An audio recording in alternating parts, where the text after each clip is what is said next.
Italy visa 2026-এ যারা আবেদন করছেন মিলান শহরে, তাদের জন্য কয়েকটা আপডেট। 3 দিন আগে এই আপডেটটা দেওয়ার কথা ছিল, কারণ বৃহস্পতিবার আমি আমার এক বন্ধুর অফিসে যাই। ও মূলত ভিসা নিয়ে কাজ করে। ভিসা নিয়ে কাজ করে কি, ওর কাছে অনেক মালিক আসে, ও তাদের আবেদন করে দেয়। ওর কাজ হলো এটা, ও এমনি কারোর ভিসা প্রসেসিং করে না।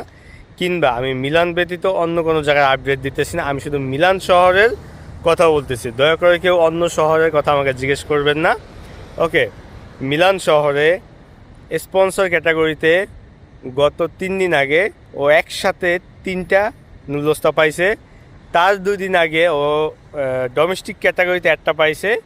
ও বলল ও লাস্ট এক সপ্তাহে 13টা নুলস্তা পাইছে, যেটা অনেক খুশির খবর। তার মানে একটা জিনিস বোঝা যাইতেছে, আগস্টের প্রথম থেকে আগস্টের 12 তারিখ পর্যন্ত নুলস্তা উঠছে। তারপর থেকে বলে নুলস্তা ওঠা বন্ধ। ওর সাথে আমার মানে ভিডিও বানানোর আগে আমি ওকে ফোন দিছি।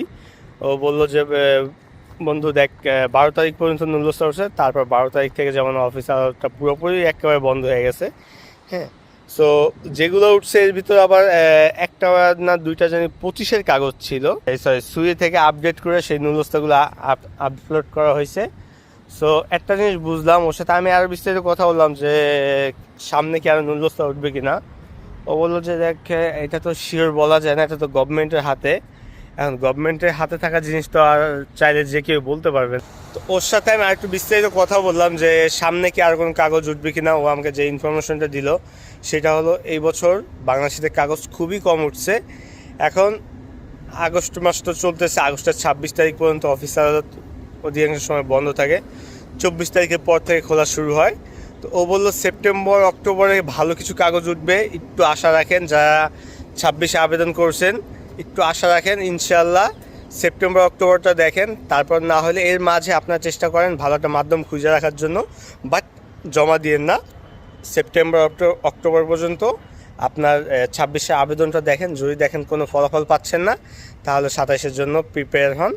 হ্যাঁ, কারণ ওর সাথে অনেকক্ষণ কথা হইলো, বিস্তারিত আমাকে বুঝিয়ে বলো। তো সব কথা তো আর বলা যায় না অনলাইনে, কিছু কিছু কথা রেস্ট্রিকশন থাকে।